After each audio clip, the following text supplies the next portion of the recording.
Hi friends, welcome back to our channel INB jobs info. Friends, మీరు 10th class, degree వంటి క్వాలిఫికేషన్స్తో ఆంధ్రప్రదేశ్ రాష్ట్ర outsourcing ఉద్యోగాల కోసం చూస్తున్నారా? అయితే ఈ ఉద్యోగాలకు తప్పనిసరిగా అప్లికేషన్ పెట్టుకోండి. ఉద్యోగం సులభంగా రావడానికి అవకాశం ఉంటుంది. ఎందుకంటే ఈ ఉద్యోగాల ఎంపికలో ఎలాంటి రాత పరీక్ష ఉండదు. కేవలం మెరిట్ ఆధారంగా ఎంపిక చేయడం జరుగుతుంది. నోటిఫికేషన్కి సంబంధించిన వివరాలు ఈ వీడియోలో మీకు నేను చెప్తాను. వీడియోను పూర్తిగా చివరి వరకు స్కిప్ చేయకుండా చూసి ఎలిజిబిలిటీ ఇంట్రెస్ట్ ఉంటే ఈ ఉద్యోగాలకు మీరు అప్లికేషన్ పెట్టుకోండి. మీరు అప్లై చేయడానికి అవసరమైనటువంటి అప్లికేషన్ డౌన్లోడ్ చేయడానికి డిస్క్రిప్షన్లో లింక్ ఇచ్చాను. అక్కడ క్లిక్ చేసి నోటిఫికేషన్తో పాటు అప్లికేషన్ డౌన్లోడ్ చేసుకోవచ్చు. నోటిఫికేషన్కి సంబంధించినటువంటి కొన్ని ముఖ్యమైన వివరాలన్నీ కూడా మీరు తెలుగులో కూడా చదువుకునే అవకాశం అయితే ఉంటుంది. ఇలాంటి చాలా రకాల ఉద్యోగాల సమాచారం నేను ప్రతిరోజు మన టెలిగ్రామ్, వాట్సాప్ ఛానల్స్లో షేర్ చేస్తూ ఉన్నాను. వాటిల్లో మీరు జాయిన్ కాకపోతే వాటి లింక్స్ కూడా డిస్క్రిప్షన్లో ప్రొవైడ్ చేశాను. అక్కడ క్లిక్ చేసి వెంటనే జాయిన్ అయిపోండి. ఫ్రెండ్స్, ఈ నోటిఫికేషన్ ద్వారా భర్తీ చేస్తున్న పోస్టులు చూసుకుంటే ఇక్కడ చూడండి, జనరల్ డ్యూటీ అటెండెంట్ అనే జాబ్స్ ఉన్నాయి. వీటికి కేవలం 10th క్లాస్ క్వాలిఫికేషన్ ఉంటే అప్లికేషన్ పెట్టుకోవచ్చు. లైబ్రరీ అటెండెంట్ అనే జాబ్స్ ఉన్నాయి. వీటికి కూడా కేవలం 10th క్లాస్ క్వాలిఫికేషన్ ఉంటే అప్లికేషన్ పెట్టుకోవచ్చు. అదేవిధంగా మీరు డిగ్రీ క్వాలిఫికేషన్ అనుకోండి, డేటా ఎంట్రీ ఆపరేటర్ అనే ఉద్యోగాలు అయితే ఉన్నాయి.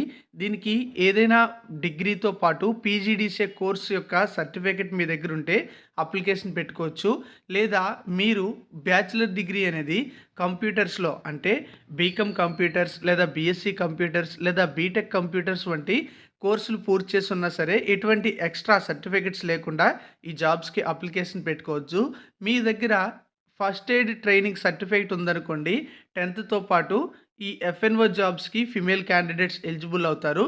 అదే మేల్ క్యాండిడేట్స్ దగ్గర ఫస్ట్ ఎయిడ్ సర్టిఫికేట్ ఉంటే 10th పాటు ఫస్ట్ ఎయిడ్ సర్టిఫికేట్ ఉంటే ఈ ఎంఎన్ఓ జాబ్స్కి అప్లికేషన్ పెట్టుకునే అవకాశం అయితే ఉంది. ఇంకా చాలా రకాల జాబ్స్ అయితే ఉన్నాయి. వాటికి డిఫరెంట్ క్వాలిఫికేషన్స్ అయితే ఉండాలి. ఎక్కువ మందికి అర్హత ఉండే క్వాలిఫికేషన్స్ అయితే ఇప్పుడు మీకు నేను చెప్పాను. కంప్లీట్ నోటిఫికేషన్ చూస్తే మీకే అర్థమవుతుంది.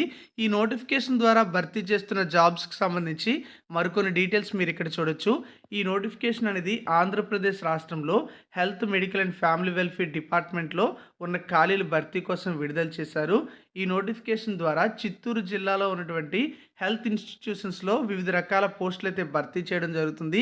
తిరుపతిలో ఉన్నటువంటి శ్రీ వెంకటేశ్వర మెడికల్ కాలేజు ఈ నోటిఫికేషన్ అనేది జారీ చేసింది. ఇక్కడ ఉన్నటువంటి ఎస్వి మెడికల్ కాలేజీలో ఉన్న జాబ్సు, ఎస్విఆర్ఆర్ గవర్నమెంట్ జనరల్ హాస్పిటల్లో ఉన్న జాబ్సు, గవర్నమెంట్ మెటర్నిటీ హాస్పిటల్లో ఉన్నటువంటి jobs, Shri Padmavathamma government college of నర్సింగ్లో ఉన్న జాబ్సు, అలాగే ఇలా చాలా రకాల జాబ్స్ అనేవి ఈ సంస్థలో భర్తీ అయితే చేస్తున్నారు.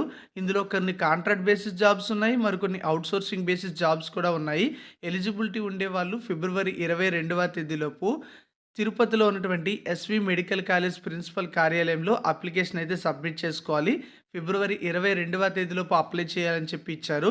చూడండి, చాలా రకాల జాబ్స్ ఉన్నాయి. టోటల్గా 19 రకాల జాబ్స్ ఉన్నాయి. వాటిల్లో మీకు నేను 10th డిగ్రీ క్వాలిఫికేషన్స్తో చెప్పాను. చాలా రకాల మెడికల్ కోర్సులు చేసిన వాళ్ళకి ఇందులో పోస్టులు అయితే ఉన్నాయి. 10th నేను చెప్పినటువంటి అన్ని జాబ్స్కి కూడా 15,000 రూపాయలు పెర్ మంత్ శాలరీ అనేది మీకు ఇవ్వడం అయితే జరుగుతుంది. అదే డేటా ఎంట్రీ ఆపరేటర్ జాబ్కి సెలెక్ట్ అయితే 18,500 రూపాయలు శాలరీ ఇస్తారు.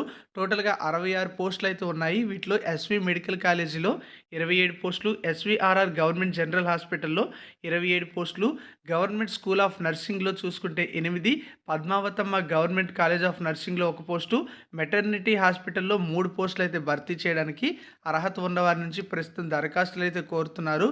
గరిష్ట వయసు అనేది 42 సంవత్సరాల వరకు కూడా ఉంటుంది. ఏజ్ రిలాక్సేషన్ కూడా మీకు అప్లికబుల్ అవుతుంది ప్రభుత్వ నిబంధనల ప్రకారం. అంటే ఎస్సీ, ఎస్టీ, బీసీ, ఈడబ్ల్యూఎస్ వీళ్ళందరికీ కూడా 5 ఏళ్ల ఏజ్ రిలాక్సేషన్ అయితే వర్తిస్తుంది. పీడబ్ల్యూడీ క్యాండిడేట్స్ అయినట్లయితే మరో 10 ఏళ్ల ఏజ్ రిలాక్సేషన్ అదనంగా వర్తిస్తుంది. అప్లికేషన్ పెట్టుకునే ఓసీ క్యాండిడేట్స్ మాత్రమే 300 రూపాయలు ఫీజు పే చేయాలి. మిగతా ఏ క్యాండిడేట్ కూడా ఫీజు పే చేయాల్సిన అవసరం అయితే లేదు. SC, ST, BC, physically challenged candidates ఎవరు కూడా ఖచ్చితంగా అప్లికేషన్ ఫీజు చెల్లించకుండా ఈ జాబ్స్‌కి అప్లికేషన్ అయితే పెట్టుకోవచ్చు. సో, ఒకసారి ట్రై చేయండి. ఎవరికైతే ఇంట్రెస్ట్ ఉందో government contract outsourcing jobs notifications మనకి అరుదుగా వస్తూ ఉంటాయి. ఇప్పుడు కూడా ఒక నోటిఫికేషన్ వచ్చింది. ఎంపికైతే మీకు మార్చి 24వ తేదీ నాటికి జాబ్ కూడా వచ్చేస్తుంది. అపాయింట్మెంట్ ఆర్డర్స్ కూడా ఇచ్చేయడం జరుగుతుంది. కంప్లీట్ నోటిఫికేషన్ డీటెయిల్స్ డిస్క్రిప్షన్‌లో ఉంటాయి. క్లిక్ చేసి డౌన్లోడ్ చేసి ఎలిజిబిలిటీ ఉంటే అప్లికేషన్ ఫిల్ చేసి సబ్మిట్ చేసుకోండి. Thank you for watching.